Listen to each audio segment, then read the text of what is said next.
Hello, everybody. I'm here to talk about a topic that excites me a lot. It's how do you think about not just running your e-commerce business day to day, but what's the big picture? And we're going to talk about something called exit planning from day one in just a bit. But let me first tell you a little bit about my background and why I'm here and so excited to talk about the topic. So I got involved in the Amazon e-commerce space actually in 2013 after completing my first exit of a software company 10 years before that. And what I found when I came into the industry is that a lot of people were running businesses, doing a great job of growing them and dealing with all of the challenges, but didn't really understand the big picture that you're not only looking to run your Amazon business, but at some point you're looking to exit that business as well. So for the last 10 years, I've been helping Amazon e-commerce entrepreneurs find a way to exit their businesses and achieve financial freedom. As of today, we've done more than $500 million in exits. We've helped dozens and dozens and dozens of sellers exit. And it really is something that you need to be focused on when you're thinking about exiting a business, not just from the end when you get to the end of the journey, but literally from the beginning. So let's get started. We're going to talk about exit planning from day one, and we're going to walk you through just a brief summary of some of the materials that are available in the exit ticket planning course that is provided by Northbound and Helium 10. Let's get started. Okay, so exit planning from day one. What does that really mean? The first thing is the why. Did you know that more than 50% of the money you're ever going to put in your pocket is going to come when you sell the business? I want to repeat that just to make sure that you understand it. More than half of the money that you get won't come from when you operate the business. It's going to come when you finally decide to exit the business. The following graph here is just an example, and we can fill this template out for your business as well. But the bulk of the money that you get won't come from historical earnings taken. On average, that might be 15 to 20%, or even the future earnings from today forward. It's going to be about 2/3 or maybe even 70 or 80% of the money that you ever get out of your business comes when you decide to sell. And there's a number of reasons for that. Everything from the fact that capital gains tax rates are lower than ordinary income tax rates. The other reason is that when you're growing an e-commerce business, as everybody knows, you're having to build up your inventory. So even though you're profitable, you're reinvesting that money back into the business time and time again. You're in effect growing an asset that at some point you're going to want to liquidate and get the money in what I call your me account, not staying in the business, but coming out to you individually. So what are the implications of this? For most of you that are listening to this, or as I've done dozens of presentations over the years in the industry, I'll say if more than half of the money comes when you exit the business, how many people here are spending more than 5% of your time on that exit strategy? And as you can probably imagine, if there's a room full of 200 people in attendance, less than 10% of hands go up. The simple fact is that we get distracted by the immediate, the urgent, and the frustrating, and we lose sight of the big picture. But when you think about it a little bit more deeply, it's actually kind of crazy. The thing that's going to get you the most money, you're spending the least amount of time planning. My hope is that by the content you'll hear today and by all of the great content that we put together in the exit ticket program, that we will change that dynamic for you and you'll start planning your exit from day one. Let's make it down a little bit easier though. When we talk about this thing called an exit, you might be wondering, well, what does that even mean? And can I really exit my business? And how do I exit for $1 million or more? And so I like to start with this particular slide and say, what does it take to sell a business in this example for $1.7 million? Now, as I like to say, $1.7 million is a lot of money in my house. I hope it is in yours. And I don't know that I want to live in a house where it's not. So we know that that's a significant amount of money, but let's break it down. You might be thinking, oh boy, that's a lot of money. I could never do that. Well, I'm here to walk you through what I call the 20-20-20-20 rule. And if you do that, you'll have a business worth $1.7 million. Let's get started. You have 20 products that you launch over a 3-year period or a 5-year period or a 7-year period, and each one of them is selling 20 units a day. So you have 20 products selling 20 units a day each. That's $400 units per day that you're selling on your website or on Amazon. And the average price of those products is $20. So you take the 400, multiply the 20, and you get to $8,000 per sales per day. And you want to target having a net business profitability of 20% profit on the products that you sell. So that means that you'd be profiting 8,000 times 0.2 or $1,600 profit per day. And if there's 30 days in an average month, that'll be $48,000 of profit per month, which means that on an average year over 12 months, you're going to have $576,000 of annual profit. Well, that's a wonderful thing to have achieve. But here's where it gets exciting.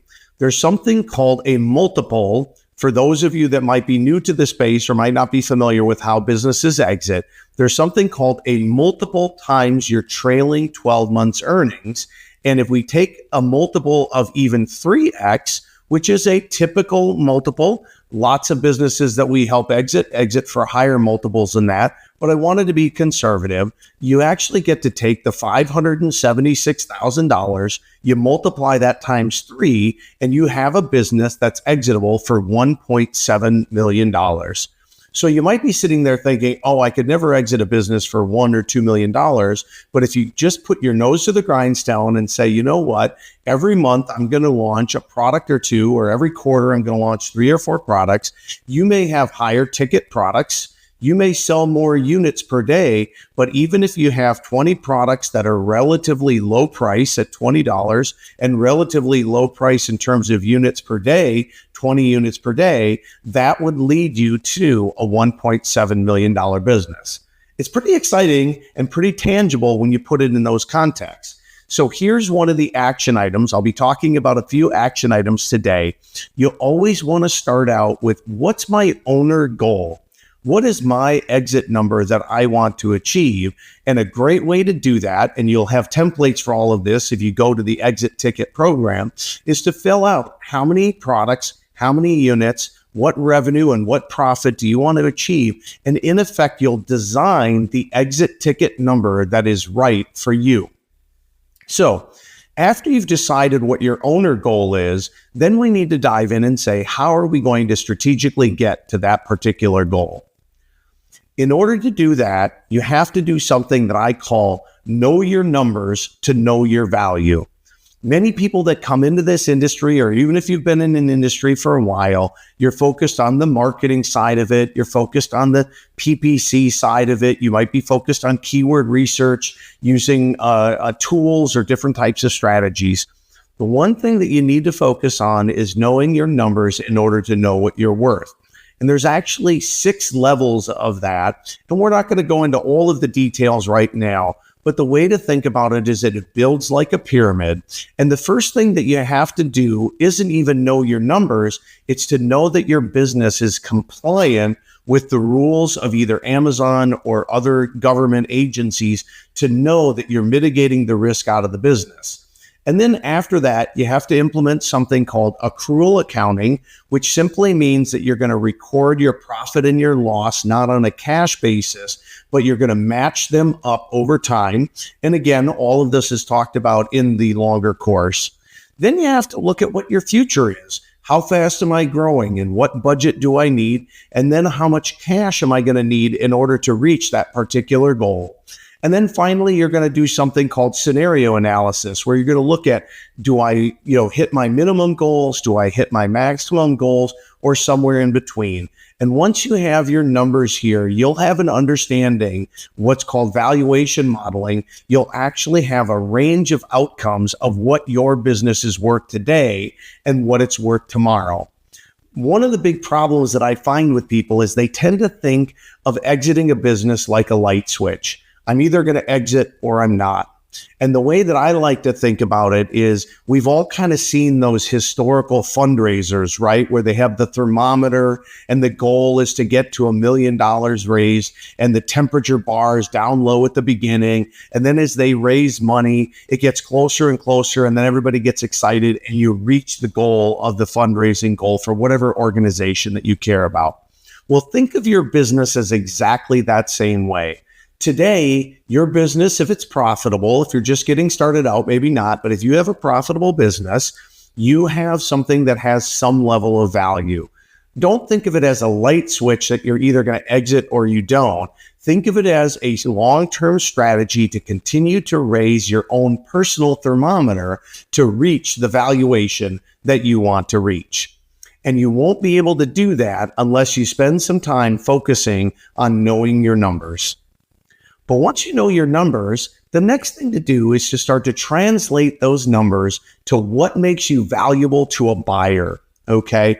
Now, many people, when they hear a buyer, they think that a buyer is something kind of big and mysterious and confusing. The reality is that you work with buyers every day, and those buyers are the people that buy your products. And you put together something, let's just say that you're doing business on Amazon, you put together something called an Amazon product listing. And what you do there is you don't list why you want to sell the product, right? You list why the product is valuable to that particular buyer. It's a comfortable towel. It's very soft. It dries quickly. It's going to help you get do this benefit or that benefit. It's very comfortable. It's very portable, whatever it happens to be. Okay. It's the same thing with exiting your business, or as I like to say, your ultimate buyer is your ultimate customer. So what you're going to do is you're going to start focusing on presenting a business that's exciting and valuable, but not doing it just at a product level, but doing it at the overall business level. Okay, so let's talk about what makes you valuable to a buyer. The first thing is, over here, you need to have strong profit margins. Most buyers like to see businesses that are doing a minimum of 15% profit, or ideally 20% profit or more. The second thing that buyers like to see is they like to see that the business is growing. Nobody wants to buy something that's shrinking. They want to see something that's growing at least 20% Y over Y, which stands for year over year or more. And then the third thing they like to see is nobody likes to feel like they have all their eggs in one basket. So they like to see a business that's diversified. And that might be diversification across 10 or 20 products. It might be diversification across channel, where maybe you sell 10 products in the US and you sell the same 10 in Europe. Or it might be across marketplace. You sell on Amazon and from your Shopify site and from Walmart or other types of platforms. And then the last thing is, the larger your earnings, generally, the more that it's easier for a buyer to value a particular business. So I encourage everybody, when you're thinking about exit, to start tracking your numbers and understand these are the metrics that buyers want to see that make them valuable. But what you might not be aware of is that buyers are actually looking at some more things that are what I call qualitative, not just quantitative. So let's talk about those next.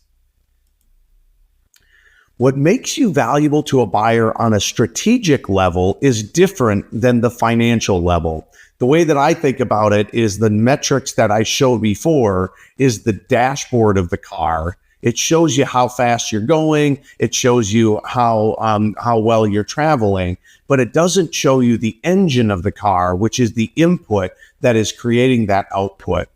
These 6 things, which we talk about again in the exit ticket program in far more detail, are the strategic things that make you valuable to a buyer. In order to be sellable at the top of the pyramid, the first thing that you have to recognize is that you need to be profitable. Okay. Now, when you're just starting out and you're trying to launch products and get them ranked on the platforms, those types of things, you probably won't have the profitability that you want. But you want to focus on only launching products that will eventually become profitable once you get them to scale.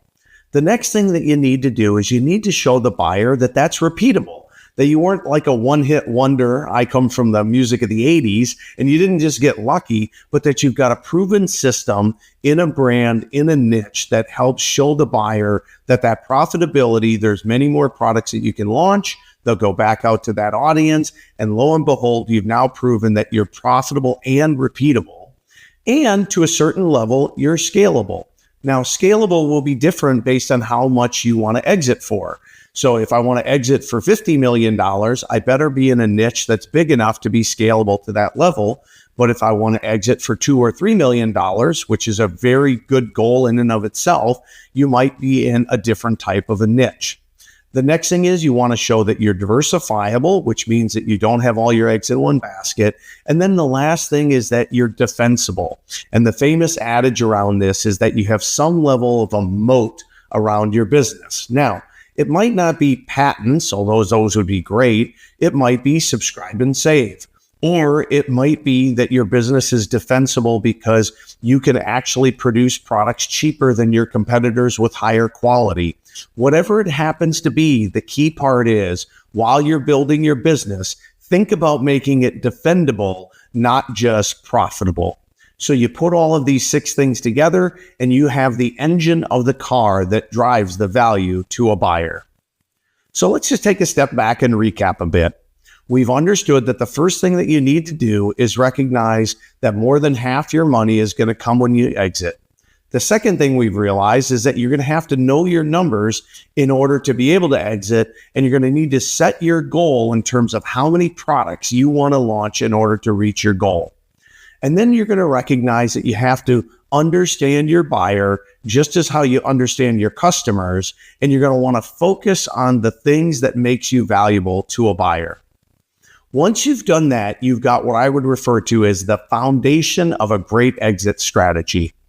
The next thing that we need to do then is to think about how do we scale your business before you exit?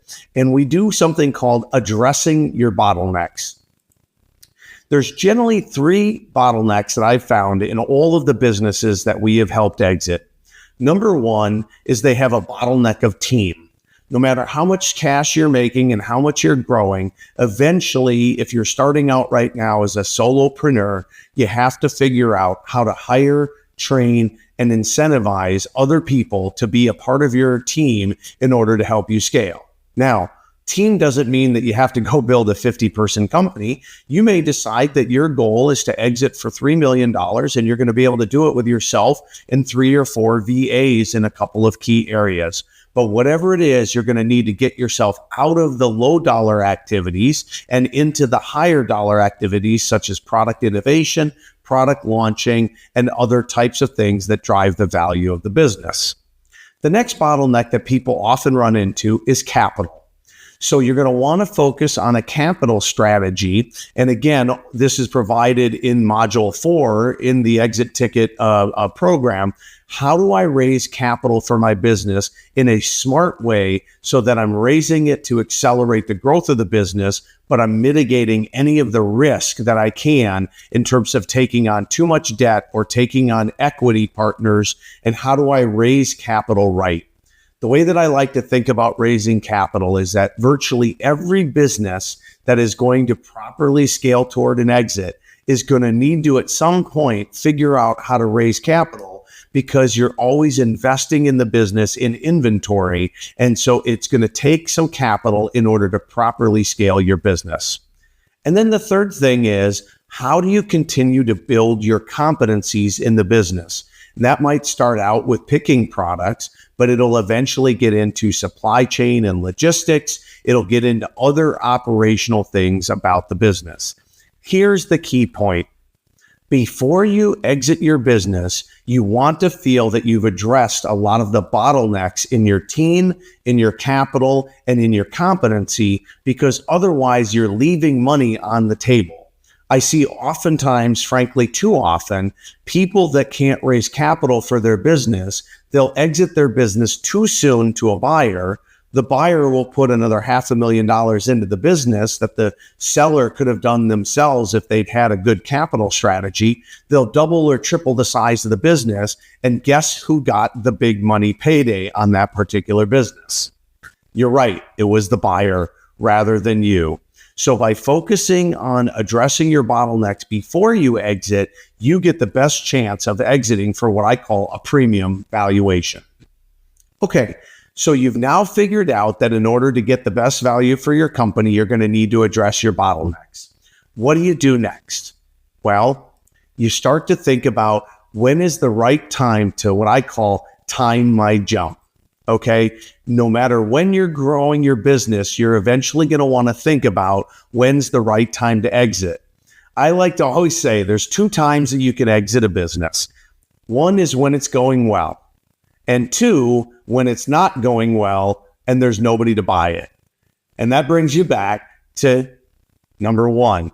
You're going to need to think about exiting your business while it's going well. So when is that?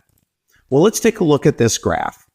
The first thing I want you to take away from this is that you want to start your exit strategy planning right when you build your business. I'll give you a great example. Maybe you want to exit a business for $10 million, but you're in the narrowest of the narrowest niches, and that there, even if you got everybody to buy your particular product, it would only be worth $2 million. You need to focus on what is my exit strategy literally before you start picking your first products. Now, for many of you that are already in business, you might say, well, wait a minute, I didn't start then. And my answer is, well, you should have started yesterday, but why not start today? But then when you actually want to go through the exit process, for most people, it's going to take 6 months, 9 months, maybe even a year to 18 months if you're a larger exit. And so you need to start the process while you're still in growth mode. If you look at this curve, the business is still growing. You start the process and you actually exit before the peak of the business. And the reason why you want to do that is because you want to leave some upside for the buyer to continue to believe that the business is going to grow. If you get up here to the top and you're starting to plateau the business, if something's been going up for a while and then it starts to flatten out, what's the natural thing that a buyer is going to conclude?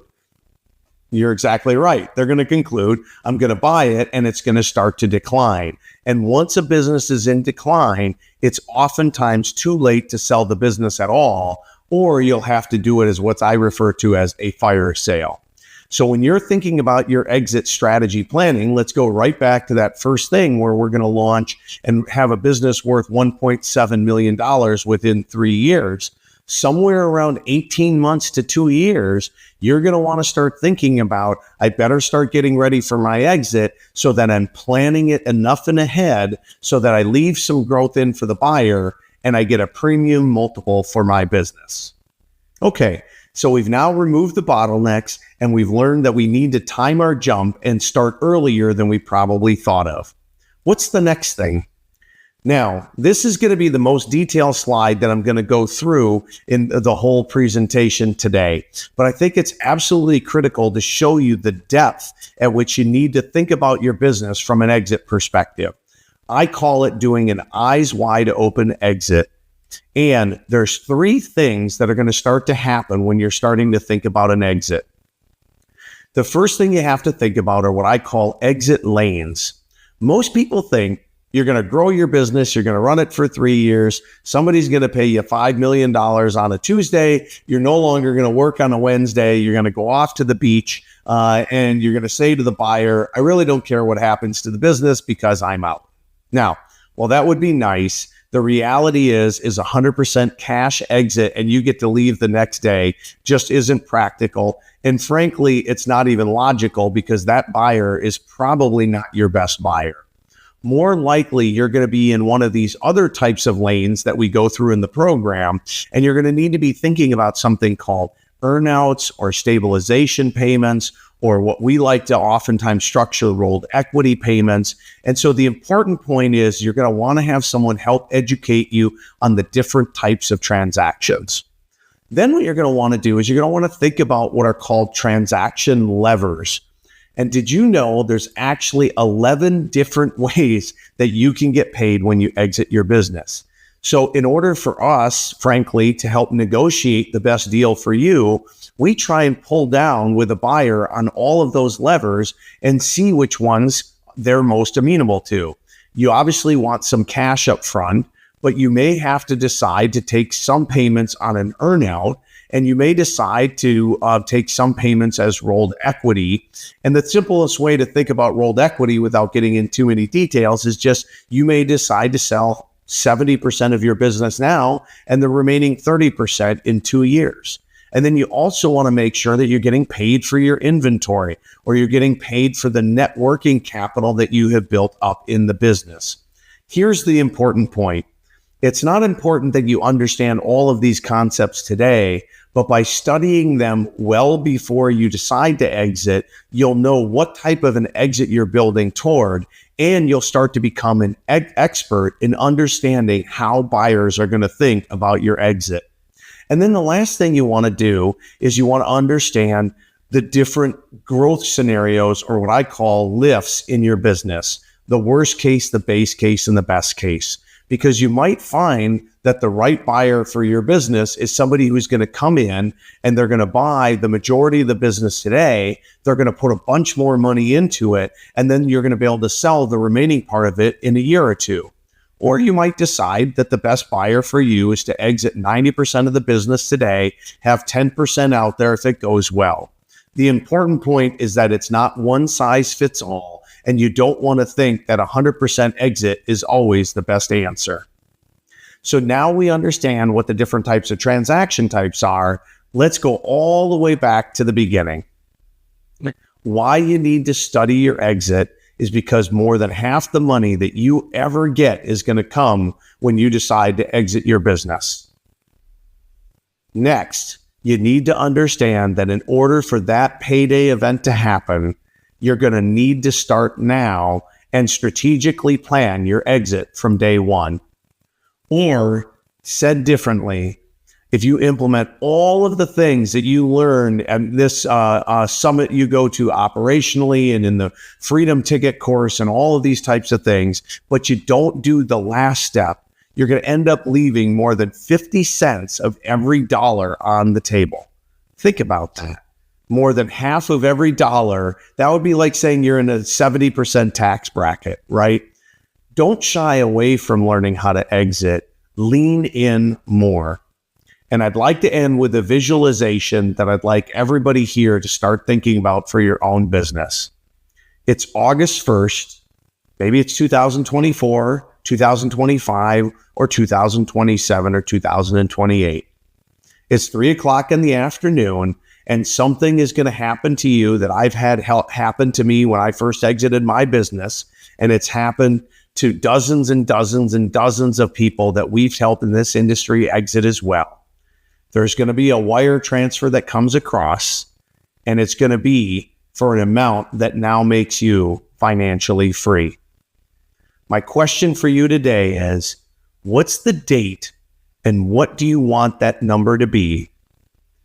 And once you've locked that in your mind and imagine that more than Prime Day, more than Black Friday, Cyber Monday, or all of those other paydays put together, millions of dollars is getting wired into your account. You get to control your destiny for the rest of your life because you're financially free. When do you want that to happen? And start planning from day one in order to make it happen. And that's why you should start taking the exit ticket journey today. Sign up now. Go to the section in Helium 10 that allows you to go through step by step the most advanced content available on how to exit your e-commerce business. And I promise you, you will learn the steps and the skills to take advantage of getting the biggest payday from your e-commerce business.